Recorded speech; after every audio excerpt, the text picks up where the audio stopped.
On this invigorating episode of MythBusters, we're turning the heat on 3 frosty Alaskan fables. This is perfect for an Alaska adventure. Adam and Jamie prove this is no country for cold men. Oh, great. We got a Yeti outside. As cabin fever takes its toll. I've just had the worst state of sleep I've ever had in my life. Tori, Grant, and Carrie see if hitting the gas might lessen the damage caused by Alaska's scariest roadkill.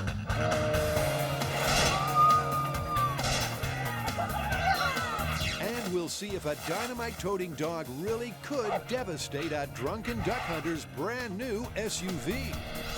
Bye-bye. Who are the MythBusters? Did you know what was lurking in your basement? Adam Savage I am the fire ninja. and Jamie Hyneman. Is that beautiful or what? Between them, more than 30 years of special effects experience. Joining them, Tori Belleci, I'm in a bad pirate. Grant Imahara, and Carrie Byron. Let's do it. They don't just tell the myths, they put them to the test.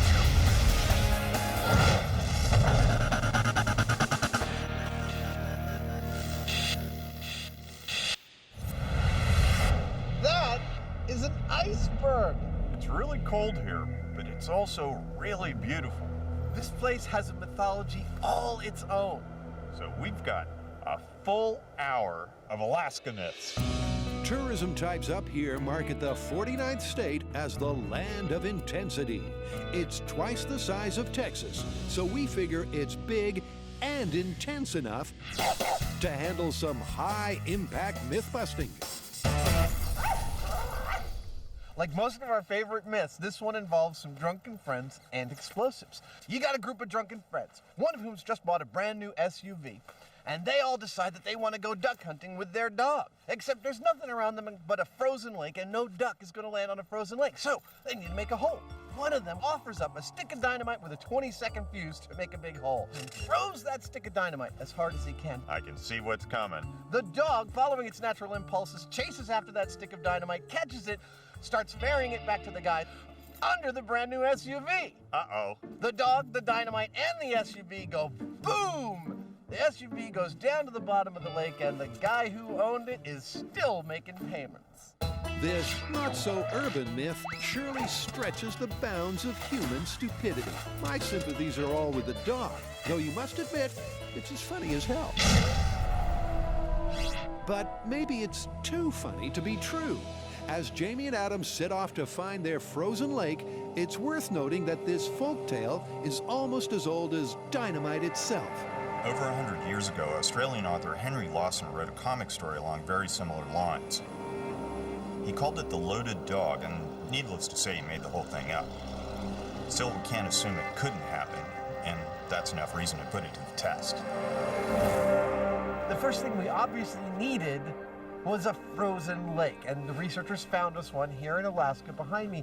This snowfield you see is in fact Fisher Pond, a man-made lake, which means there are no fish for us to kill, with a nice coating of rock-hard ice on top. The ice on the pond is too thick to dig through, and that supports the myth. But can it support a 2-ton truck? Okay, here we go. Orson Smith and his fancy ice drill should give us a quick answer. Fans of slapstick should appreciate the breakthrough moment. Whoa! That's a hell of a thing. The ice core cracks up as it's bashed loose. Look at that. Put back together, it's 1.5 feet thick. So it's got vertical crystals that make it really stronger than average. So it's safe for us to drive our SUV out here? Yes, All yes, right. I think so. Good. That'll hold a lot more than that SUV weighs. So far, so good, and it's really cold. Out here on the lake, it's 20 below, but that can't slow down the science. Look, this story has a ton of components to it, and the first part of it is how far can you throw a stick of dynamite? Standard stick of dynamite, about 8 inches long, about 1/2 pound. I figure I can throw it about an M5. which is 100 feet. That's how we measure things, Adam and I. Remember, kids, this isn't real dynamite. We would never throw real dynamite, and neither should you. All right, Jimmy. I want you to put your chi into this thing. That's it. Go! 9. Jamie's toss is up over the 100-foot mark. Now it's Adam's chance to prove he's got the mojo of the throw, Joe. Those look to be about the same. 2 hefty, manly throws with an average distance of... 125 feet. Okay, time to bring out the dog. This is Rudy, a young black Labrador. Puffing, drooling, and full of running, he's a born retriever, making him the perfect candidate to try to cover the distance there and back before the 20-second fuse fizzles out. The myth is about a black lab that retrieves a stick of dynamite. That's what Rudy is. As you can see, he's raring to go. He really wants to retrieve that stick of dynamite. And has no idea what he's signed up for. Now, we've got to get another myth started.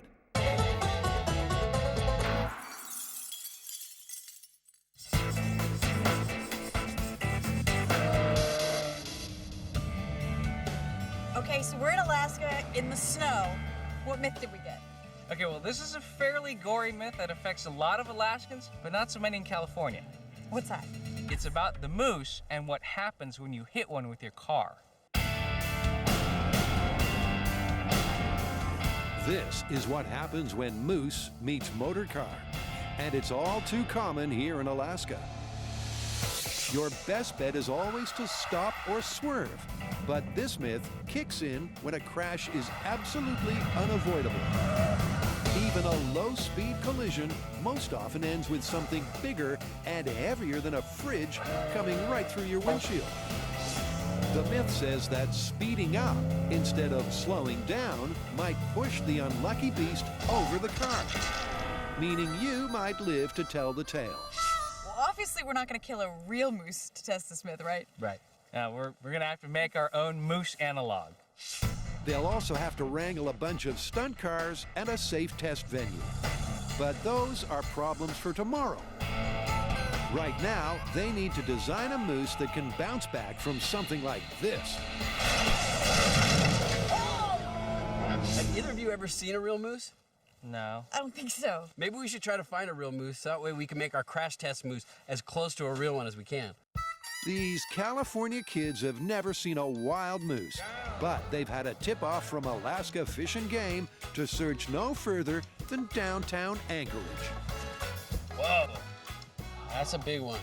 This 1,200-pound bull named Buzzwinkle is loitering by a 2-story bar called Bernie's Bungalow.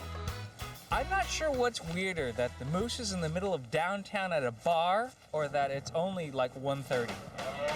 The legs end right about where the hood is, like right where you'd hit. Look, he's going to the mall. This mature bull looks about 6 foot tall at the shoulder, but they'll need to get much closer to take accurate measurements for a crash test moose simulate. Cue the Alaskan Wildlife Conservation Center. Out here, moose are accustomed to the ways of men. Well, most men. As you can see, the ones in the wild are aggressive, but the ones in captivity are much friendlier. They're letting us get right up close to them so we can take measurements, because we're not going to be able to use a real moose when we crash the car into it. So we're going to need to make a moose simulate. Desperately hoping there's safety in numbers, Tori and his fellow moose measurers venture inside the fence. Okay, so I've got 9 feet nose to tail. That seems about right. So we have 6 foot to the hump, 9 feet nose to tail. We've got the legs about... It was about 4 feet tall. Let's see, it came up to your waist. So we're going to go, 4 feet looks good on the legs. Okay. But they still have to decide on the dummy's texture. Should their mock moose be served rare or well done? Let's say we make this moose dummy out of ballistics gel. We hit that with a car, it's just gonna explode. Yeah. So we need to get a feeling for, what it feels like. Well, this is definitely not a ballistic gel. Is he firm or Yeah, squishy? he's pretty solid. I mean, it's like there's hardly any fat on him at all. He's got sort of like the durometer of like rubber. Really dense rubber. Yeah. Really? Yeah. Seems we need to make a very dense rubber replica. And that's something the team can't do here in Anchorage. We don't even know remotely how we're gonna get all of that weight up onto such spindly little legs. So it's gonna take some planning, a lot of effort, and we need the tools back in San Francisco.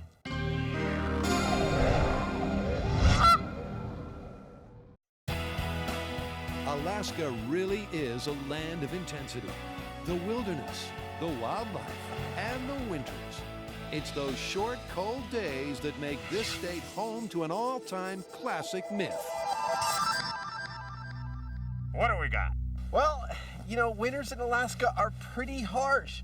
The days are short, the nights are real long, people get snowed in with nothing to do, and supposedly they succumb to a condition known as cabin fever. You mean they get like all loopy? Exactly, and, well, we're gonna put it to the test. Well, you're already a little nuts. How are we gonna tell the difference? Actually, it turns out that there are a distinct set of symptoms to cabin fever. All we gotta do is put ourselves in the right conditions and see if we exhibit those symptoms. Carrie delayed her flight back to sunny San Fran to act as the moderator of mental health. I found the perfect location to test cabin fever on Jamie and Adam. Hatcher's Pass Lodge in Alaska, far from anything. Adam and Jamie are just minutes away from a stint in solitary and a possible descent into madness. It's tiny, it's in the middle of nowhere, and you can barely see out the windows, it's so white. They'll spend their time just hanging out in adjacent huts. A sudden flurry of snow sets the scene. This is perfect for an Alaska adventure. Hi, Carrie. Hi, guys. How are you? I can barely see anything. Hey, It's about to get dark. There's a snowstorm. Are you ready to get cabin fever? I'm ready. You ready? Yeah, let's go. Wait till I show you to your room. The rooms aren't bad,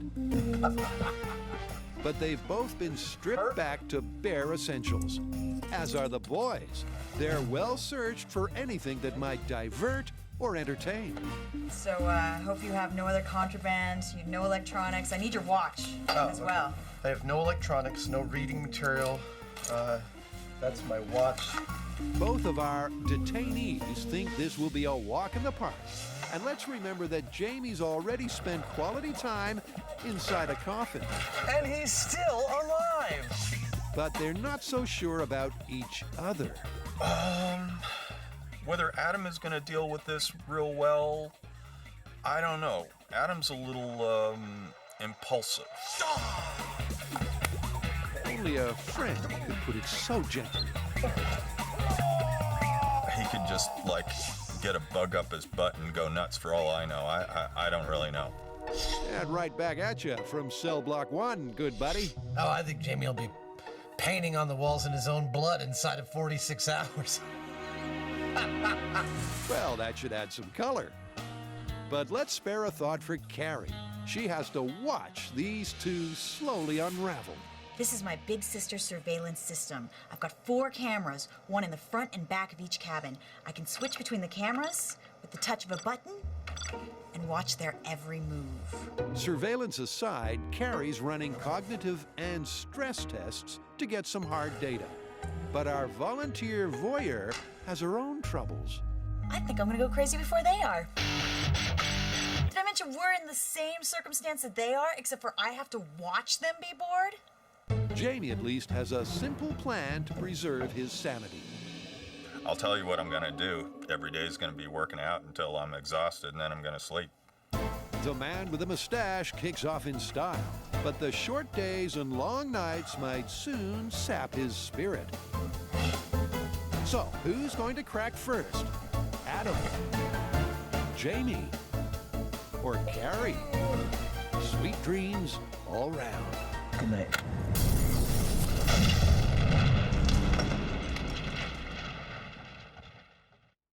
You have Carrie, Tori, and Grant are testing a myth that says speeding up your car might prevent this potential Alaskan roadkill from killing you. Back in San Francisco, Carrie's been on the net looking for inspiration. And believe it or not, she's found a thesis by a Swedish man on how to build a giant rubber moose. That's cool. With his permission, they modify the multi-slice design and source a small mountain of rubber. Cool! Those are the jet cutters right there. With an Omax water jet cutter, H2O Precision can carve our moose slices in next to no time. Tori's already had the details of our design punched into H2O's computer. All right, here's our moose. I know it doesn't look like much of a moose, but it will. Now, what I have here are half-inch sheets of rubber. Now, we have the design of our moose in the computer in slices. Now, once we stack those together, we'll have the shape of a moose in rubber. The high-pressure water spurts out at 50,000 psi. That's enough to cut through 5 inches of solid steel. So this is like the proverbial hot knife through butter. Okay, so this is what we're left with. This is one layer out of over 150 layers of rubber that's gonna make up our moose.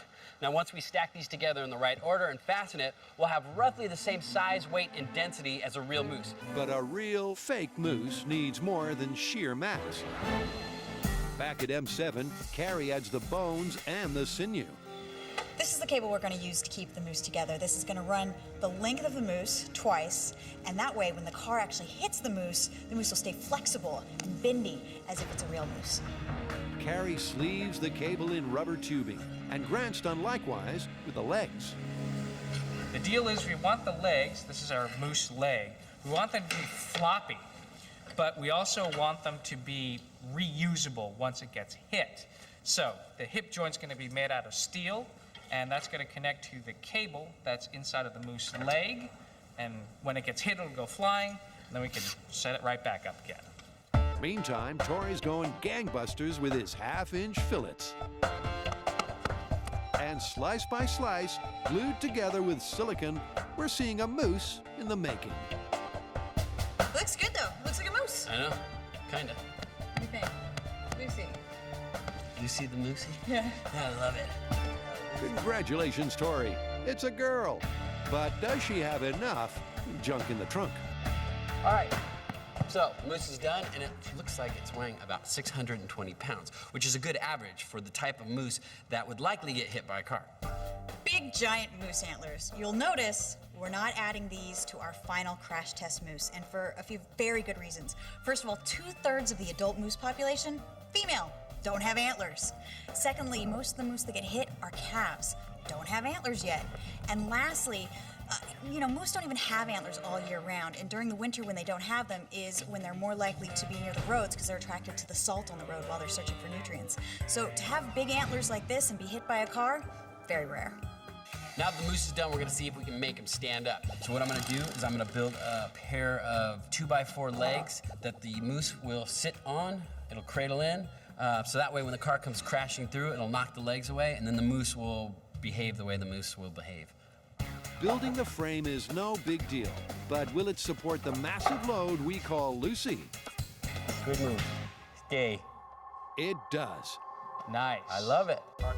And it's at just the right height for her ample proportions. And like any cow to the slaughter, it's best she doesn't know her destiny. Moose whisper. All right, let's bring those cars in.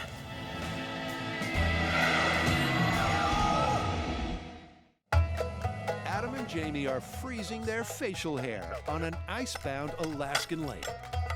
They're testing the myth that a committed canine could cause a hunting party to sink to a new low. And for test 1, it's time to put the shaggy dog part of this story under the MythBusters microscope. So the myth states that the guys used a 20-second fuse on their stick of dynamite. Now the question is, can a dog, from a cold start, run to 125 feet, fetch a stick of dynamite, and come on back in under 20 seconds? And that's what we're about to answer with Rudy.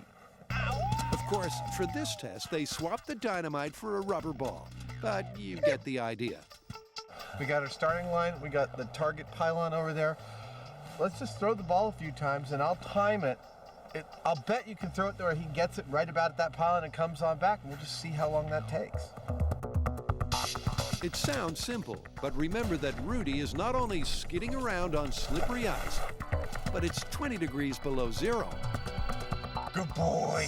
You'd think he'd get slower and slower, but each successive fetch and return reads the same on Adam's stopwatch, 16 seconds. So far, the idea that the dog could actually get the stick of dynamite and bring it back is looking really good. It's totally doable as far as the myth is concerned. This whole myth is falling nicely into place, perhaps a little too nicely. Here comes the bit where we try blasting a hole through the ice, Thanks, guys.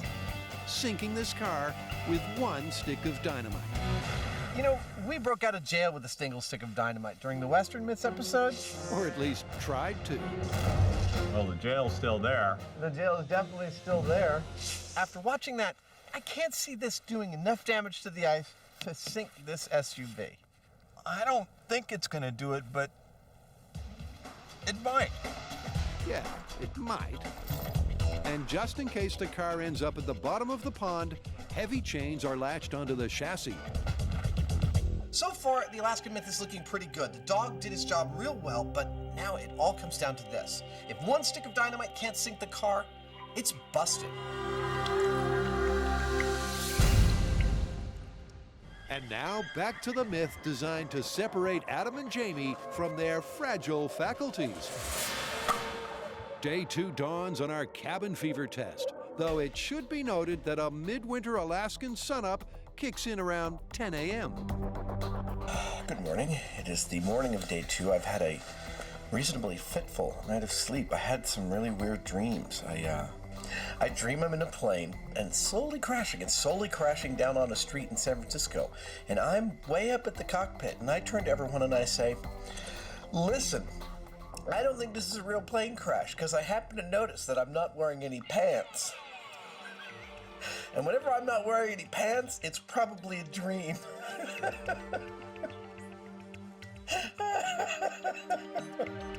Carrie's up already, bright-eyed, keen-eared, and she's wearing pants.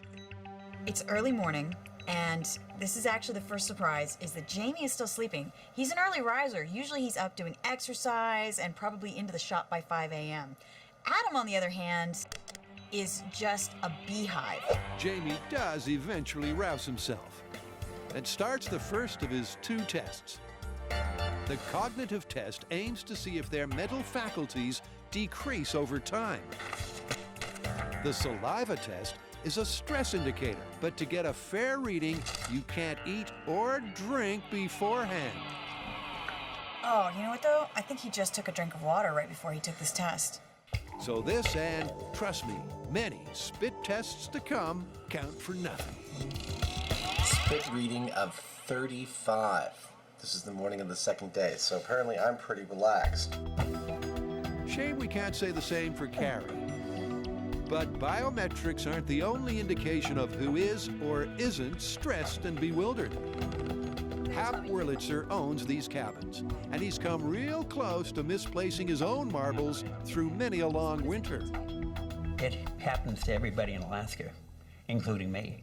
What would you consider the symptoms? Well, it's probably being on edge, irritability, angry-looking eyes, forgetfulness. What's going on? And sleeping extra time in the cabins. So now we know what to look for. Jamie's already a pinup boy for symptom number 4. Next door, Adam can't stop fidgeting. Adam's body language at the moment shows that he's sort of antsy. Oh, he's going for the coat hanger. I knew he would make something with the coat hanger. I would totally make something with the coat hanger. Desperate times call for desperate diversions. Adam's building a fancy desktop toy from his one potential plaything, a wire coat hanger. I've spent some time making a little whirligig here out of one of the 2 coat hangers I found on the rack. Meantime, the big news from Cabin 2 is that Jamie's sitting up. I think Jamie has reached full Buddha. He has not moved in an hour. Before day's end, both boys find time to write in their journals, then repeat their cognitive and spit tests. 123? What are you, crazy? Look at this. Okay, just forget the stress test. What we all need here is a timeout and a nice nap. As the sun sets, it's hard to say if either one technically has cabin fever. The boys say no, but Carrie's unconvinced. She knows that every picture tells a story.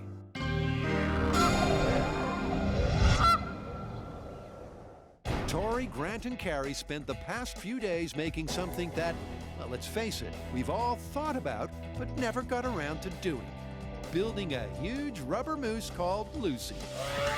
Now they've arrived at a specialized test track for what should be a shattering debut.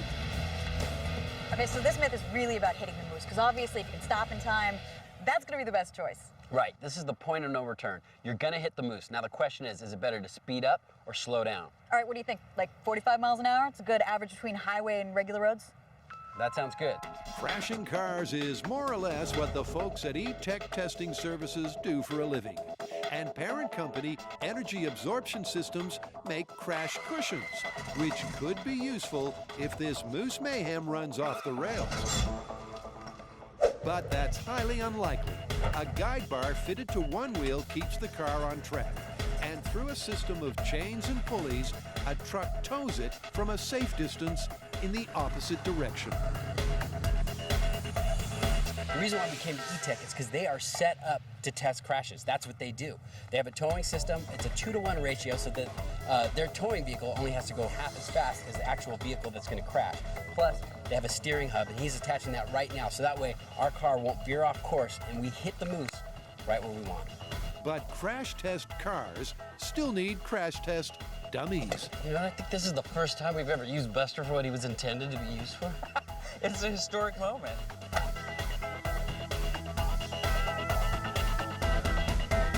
Use a chiropractor or maybe a socket wrench. I think he just needs to stretch a little. With Buster buckled up, we're ready for test number 1. Moose meets machine at 45 per. Am I excited? You better believe I'm excited. We just made a giant rubber moose, and now we're gonna crash cars into it. It doesn't get much better than this. This is the control test. 45 miles an hour, continuous speed into the moose. You guys ready? Starting in 3, 2, 1, go. Here comes the car! That's 20 miles an hour. 20 miles an hour. 30 miles an hour. 30 miles an hour. 40. Let it go! 45.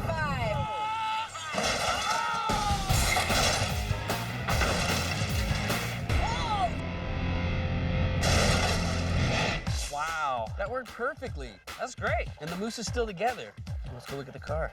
Oh my God, dude, that's exactly what the real moose hit looked like. Well, this is a good test then. Yeah, That's a great test. And Tori knows what he's looking for. Back in Anchorage, he checked out a local body shop. Just in his end of town, Gary Mogg deals with 12 moose wrecks a year. This is not as bad as I've seen him total out the whole car. And a lot of the times, I mean, I've seen some fatalities, of course. People didn't make it through. But this here is probably the best scenario when you hit a moose in the front end. Wow, that's a lot of damage. I mean, look at that. The whole top of the car is just peeled back.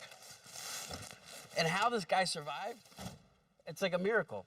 You know, apparently he laid down like this and let the moose go flying over him, but man, that would really ruin your day. Back in California, this eerily similar squashed sedan is cause for celebration. You gotta look at it from up here. The bumper's crushed in a little bit, but it traveled all the way over the hood. Look at that, like the hood's intact. That is a beautiful thing. I mean, the car came careening at the moose, hit the moose flies in the air, head kind of just floats, falls to the ground. We got exactly the result we need, and a lot of comedy out of this high speed, I'm sure. But we're not so sure. Aside from Carrie, seems the only one to split her sides was Lucy. It's not pretty, and it's not over. Will speeding up or slowing down reduce the carnage? And just how many cars can we afford to wreck in the cause of sensible driving?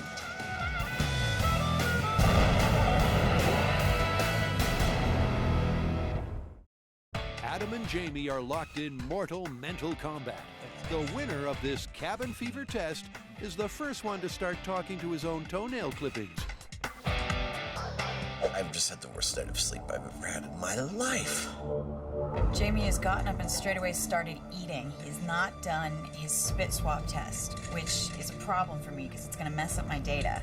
Either he's forgetting or he's just lost the plot completely. But don't underestimate Adam's cold weather quirks. These long-lived military rations are called MREs, or meals ready to eat. Some soldiers call them meals ready to expel. For breakfast today, I'm gonna have a little jambalaya. It's not exactly toast and grapefruit, but he might get a chance to test his chemical toilet. Oh, I forgot to try the Tabasco in there. Yes, charming. The morning wears on, and self-sufficient Jamie finds there's one thing he can't live without. I don't have any coffee, which bugs me because I'd be a lot more active and less inclined to just nap, which I'm sure is scintillating TV to watch me nap, but it's not my decision. Oh great, we got a Yeti outside. I've decided to play a little prank on Jamie and Adam to help with the ultimate urban legend. Jamie's cold stare shows he's not amused. But Carrie gets a better response from Adam.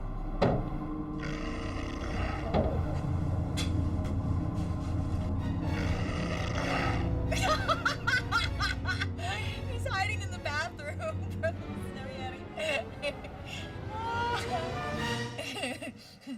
Sounds like Carrie's the one who's ready to crack. I have to get out of here. But she has a remedy. For one crazy hour, Carrie does everything worth doing on fresh white snow. And I mean everything. It's my best work yet. So far, Adam and Jamie have ticked every box and peed on every post in the Dynamite dog store. 16 seconds. Now they need to see if one stick of dynamite really can break the ice and sink this car, which has exactly the same curb weight as the one in the myth.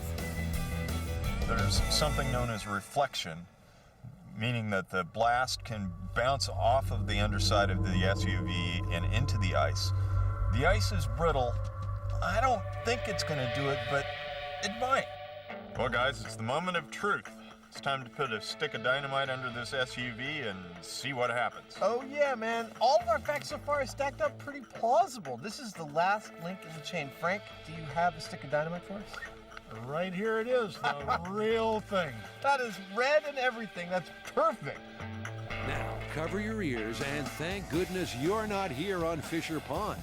This is what happens when MythBusters play with dynamite. Burn the hole! Almost nothing. Oh. The ice is slightly dented, the car is undented, and this myth is busted. I see a little dent there, and that's about it. Yeah, other than that, no damage. The dog would have been gone, but the truck's still here. Look, the ice that we're on right now is a good average thickness for a frozen lake that you'd feel safe driving an automobile out onto. So, based on what we've seen, we have to call it busted. Busted, but not beaten. We've all come a long way in the freezing cold to see a good old-fashioned truck sinking. And 24 pounds of dynamite packed inside these high-tech directional cones should do the trick. Well, it's clear from the hole pattern I see around the car that we've got a nasty case of ice gophers.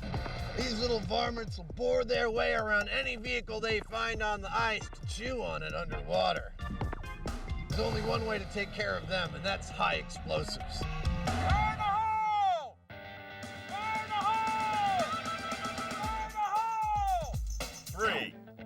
2, 1. Bye-bye.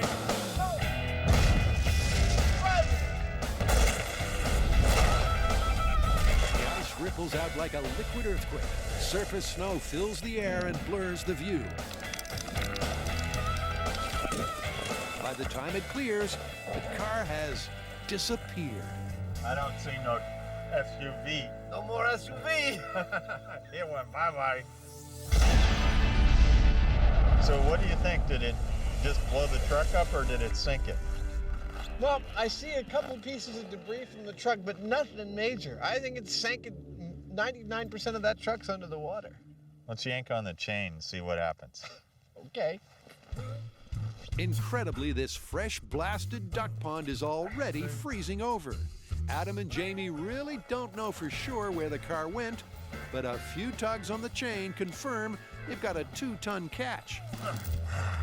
I think we're gonna need more explosives to get this truck out. I think we are. If they work putting it in, they're gonna work getting it back out again. That's true. No, we're not yanking your chain.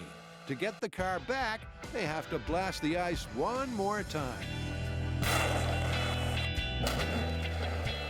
Filming stops as the light fades, but the car was retrieved. We've left this pristine pond pretty much the way we found it, busting a myth and saving a puppy in the process.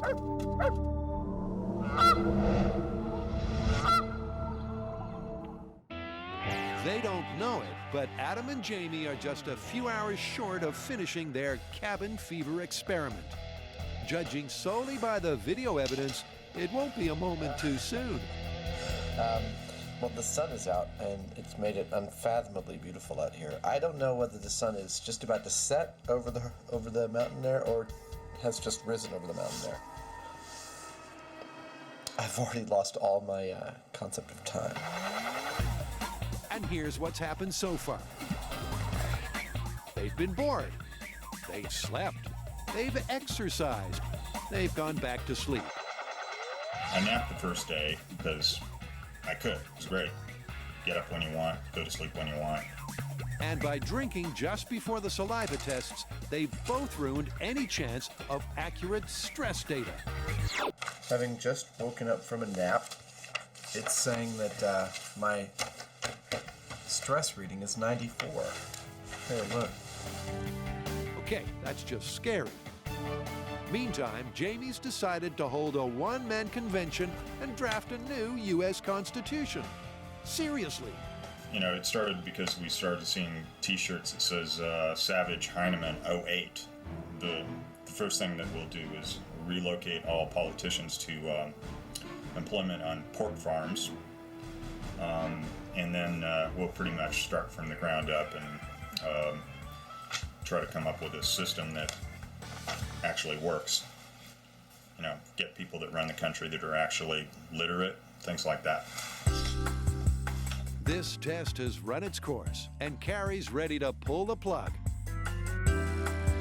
Adam's been both irritable and really restless. He's been pacing around the room. Both of them have been forgetful. Either they're not doing their tasks, they're forgetting to do them all together, or they're making a lot of mistakes. And finally, they are sleeping a whole lot. It's practically hibernation. These could be the symptoms of cabin fever. I've seen enough. I'm gonna bust them out.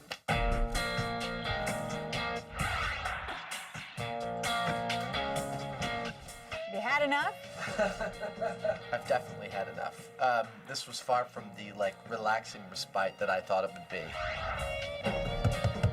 Now, let's see how Jamie coped with just Jamie for company. The worst part was the beginning. Off it being here because you're in a closed up room. Chances are you're not going to like it as much as if you had all the normal stimulus. Have you had enough? I'm just starting to get into it.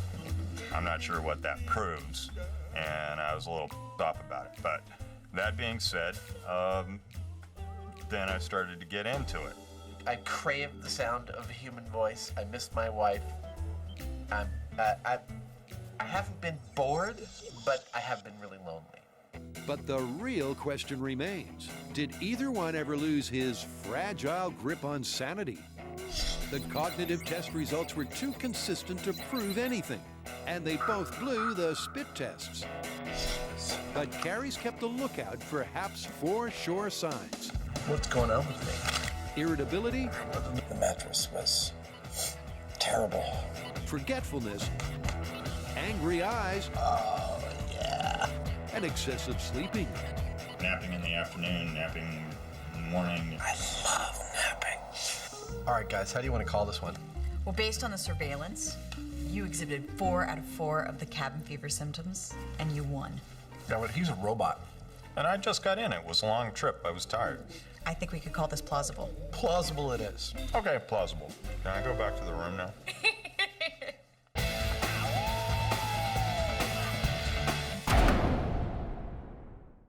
There's no doubt about it. Go. Hitting an average-sized moose in an average-sized car can only end in tears. You know, it's like you're driving down the road, you're eating your baked Alaska, and all of a sudden a moose is in front of you, and you're like, you don't have time to swerve. You're gonna hit the moose. But now the question is it better to accelerate into the moose or hit the brakes? Some say it's better to speed up. But let's first test this Alaskan roadkill myth by slowing down. Grant's installed a remote control braking system that's every bit as effective as a panicked human's right foot. So the remote braking system is radio controlled. What that does is send a signal to the receiver inside the car, activates a pneumatic solenoid that fires a pneumatic cylinder. And that'll pop the brake very, very quickly, just as if you were to stamp hard on it. They know that at 45 miles per hour, the car takes 70 feet to stop. So to best simulate a real accident, they plan to hit the brake and in a later test, the accelerator just 30 feet short of our makeshift moose. Buster's had enough, so Cousin Ted is the designated driver. Attaboy. Now, braking on pavement is not the same as braking on snow or ice.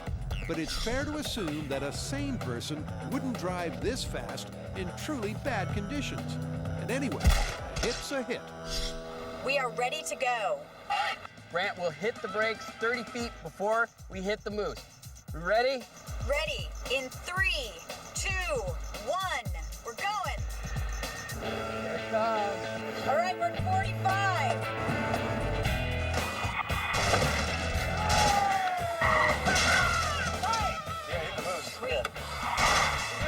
Stop perfectly. Wow. It's another windshield wipeout.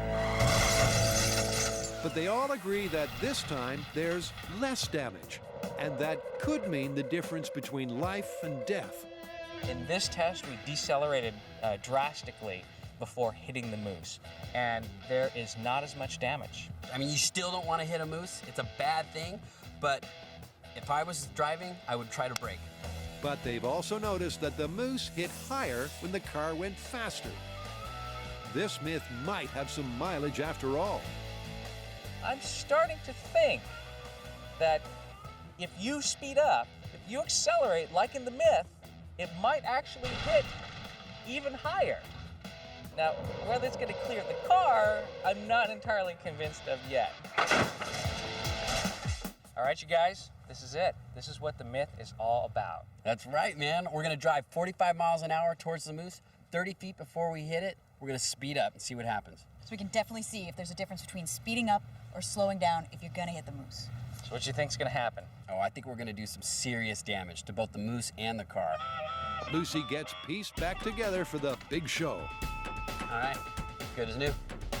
And fearless Ted gets dragged back behind the wheel. Snap out of it. This is the test that might confirm the myth. Just 30 feet short of certain catastrophe, driver Brian's been told to hit the gas. All right, this is acceleration test. We are ready. 1, go. 10 miles an hour. 20 miles an hour. 40 miles an hour. 45. Accelerate!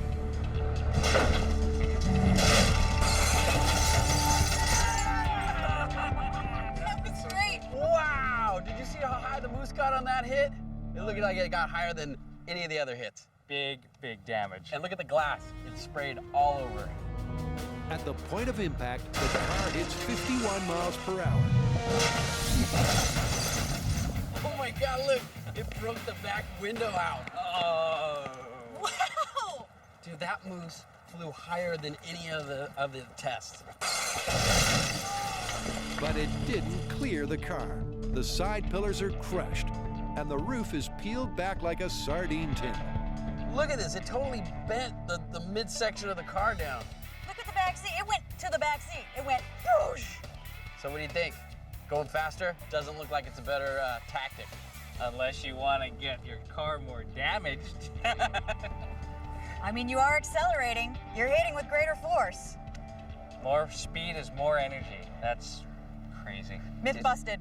Myth busted. Busted. Just like all these cars. Okay, it's busted, but all these cars are mid-size sedans. What if your car is a low-profile coupe? The roof is lower, so Lucy might sail right over the top. But Carrie's already made her mind up. Personally, I think people are watching way too many cartoons and getting their physics from Wile E. Coyote. I mean, when he goes off a cliff, he hangs there for a minute before he falls. I think they're seeing the moose gets hit, and kind of hangs there and then drops. It's just not possible. Well, let's see. This time, Brian's simple brief is to put his foot down all the way. This is full speed test. We're giving it everything we got. That's right, low profile car. This is it.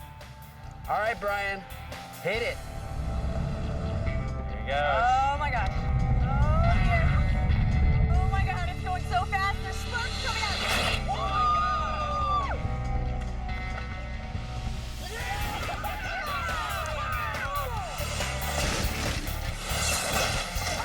That was a rush.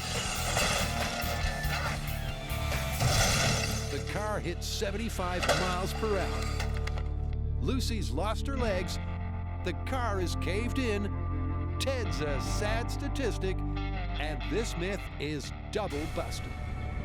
This hit was hard enough to knock the ears off of our moose and the antlers. That's kind of an impact. That's pretty crazy. The moose is coming down on the car. No matter what you do, you're crashing. You know what? I have a whole new respect for moose. I hope I never run into one on the road. If I do, I'm definitely not going to speed up and try to take its legs out. I mean, we've shown it.